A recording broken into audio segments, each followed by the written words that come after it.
Padraig Harrington in your group today. You know that he's one of the best conversations in all of golf. What were the chats like today? JJ, Spawn, and I both asked him on the first, I think it was 2 holes, if he was the longest guy on the Champions Tour, because he hit it past us on 1 and hit it past JJ on 3, and a couple times hit it past me out there. And I mean, the guy's an animal. I mean, he works at it harder than anybody. He has a great, hey, JJ. And just has a great time. I mean, the guy's unbelievable. So we had a good time. I mean, come on. How good is that? Yeah, look, I keep up with the young guys. Some of the bigger hitters, obviously, those guys getting in the 190s, I'm not going to keep up with them. But the rest of the field, I'm okay. I'm reaching all the par 5s. So, and we're looking at the driving distance leaders on the PGA Tour Champions. Just briefly talked about that. 308 yards. I mean, how do you do it? I hit it hard. If you want to hit the ball further, you've got to get used to hitting it hard. I think... if I was a college kid or a junior golfer, I'd whack it pretty hard and then dial it back when you go play tournament golf. I think for amateur golfers, once a week they need to be hitting the ball pretty flat out. Even if it's only 20 shots, you got to push it at some stage. I'm not saying on the golf course you got to hit it 100%, but at some stage you got to hit it 100% if you want to play at 90. And at what point in your career, Padraig, did the light bulb go off and you realize, I need to hit it further to be able to compete? Was it during this time in which you're winning major champions, or was it well past where you realized, man, these young guys are hitting it really far? No, I would have had this straight away when Tiger came out. Tiger had a distinct distance advantage off the tee and with his iron shots into the greens. I would have seen that very early on, and I would have chased speed right from the get-go. I think I didn't do the right stuff. Well, I did. I could get speed. Like when I got a monitor in 2003, I was 169 ball speed. By 2008, I could get 190 on the range, but I wasn't bringing that to the golf course. So what you're seeing on the Champions Tour is a better ability to bring it to the golf course. I could always get the top speeds, but it could take me 3 hours to get to 190 ball speed. Whereas my goal now is to get 180 ball speed straight away on the course. So I'm better at bringing it to the golf course. That's the biggest difference. It's not that I'm faster or anything like that. It's just I'm faster with the first swing rather than the 150th swing. Well, your YouTube channel has been fantastic. You're always giving tips, and anybody trying to hit it further, plenty of things. But you're constantly warming up in the gym. I mean, what are you doing in the gym to try to keep yourself at an ability to hit it this far? I look at the guys when I see them working in the gym, and I've done it all. Back in the day, I was very disciplined, and I'd be really into all the right movements.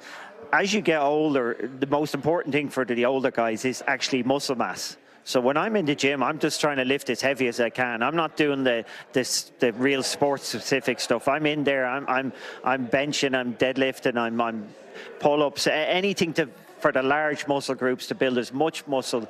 I'm not really doing it. Well, I kind of doing it for the golf. I'm doing it a little bit for vanity, but I do know that the most important thing with aging is you've got to keep your muscle mass up. So I'm just lifting as heavy as I can. And recently, we just had a fantastic finish at the Valspar Championship. Victor Hovland coming back from 3 shots over his last 5 holes. And I wanted to ask you a little bit about Victor Hovland and his search to try to figure out this game. I thought maybe you could add a little bit of insight in how he's trying to figure out how to play this game. I don't know if it's perfectly or his version of what he sees to be maybe perfect. Okay, one thing is he sounds like me. So he's being too honest. He's telling what's going on, and that will come back to bite him. It certainly came back to bite me because, after I won my majors, I'd be saying, oh, yeah, I'm working on this, working on that. And then that turned into this rhetoric that I'm always changing. But the reality was that's all I ever did. I always was looking for something, always moving on things. So I continued to do the same stuff after 2008. I think Victor, he's saying, yeah, I'm working on this, I'm changing this. That's what he would have been doing 2 years ago, 4 years ago. He's just telling us he's doing it now. And yeah, people are going to ask him forever about that. And it's going to become, it came an annoyance for me. It will become an annoyance for him as well. Unfortunately, he's been a nice guy by telling us. But as I said, every bad shot he hits, they'll be said, oh, are you working on your swing? But that's all Victor knows. There's plenty of people like Victor and myself out there. We got there by changing things and working on things, and that's what keeps us motivated. That's our personality. We're not the sort of people that, I can't finish up a round of golf and go sit in my hotel room. You know, I'll finish at the end of for my last 4 or 5 holes, I'll be thinking what I'm going to work on the range. And if it's a good ball striking day, I'm going to work on my chipping and putting. If it's a bad ball striking day, I'm going to work on something else. So that's my personality. It looks like it's Victor's personality. His honesty is going to come back to haunt him, though. And, you know, I'm sorry for being so cruel, but it certainly haunted me. Oh, it's definitely good insight. Definitely you would understand it with all the experience you've had. And I wanted to talk a little bit about the PNC Championship, your son making a hole-in-one this year. Can we talk about just that event and then this hole-in-one that happened on the 8th hole, which, by the way, is not an easy shot? No, he's hit a 6th iron, and you can see it's a really good strike. He's carried it all up there, a little bit of check, and it goes in. Look, it's probably the most excited I've ever gotten the golf course. I was just so happy for him. Both my kids, we traveled a lot. They played rugby at school, but they've never taken to golf as their favorite pastime, probably because we were away so much. I think it's nice now that they're getting into it, or at least Paddy's getting in and playing a few rounds and he's enjoying it. Something like that hole-in-one is going to, as much as it was the happiest day I've ever had in the golf course, and most excited I've ever been on the golf course. I think it's something that he'll remember forever and keep bringing him back to the golf course. And I think this is the biggest key for all our kids when they play golf. We've got to hope that it's enjoyable for them, because if they really enjoy and have great experiences, they'll come back and play golf for the rest of their life. It's about having those experiences.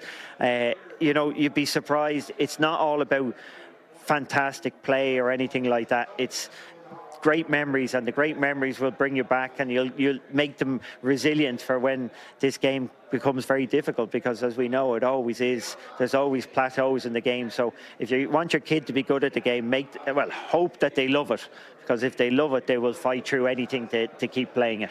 Well, the PNC Championship, one of the best events, I think, in the game of golf. And, of course, as a father myself, I couldn't agree with you more on everything you just said. And it's an unbelievable week, but I reckon that we should all trade sons when it comes to coaching, because we're all on the like. I couldn't agree with you more. I farm out my son that week. I bring my coach along and get him to do everything. So if I want to say something to my son, I go through an intermediary. I think a lot of people can relate. We see the same with every son. Dad, you don't know what you're doing. God, isn't that the most relatable thing? And Padraig, thank you so much for your time and all of your insights. This has really been a fantastic chat, and we look forward to watching you next week at the Valero Open. And Steve, I think you enjoyed this one, didn't you?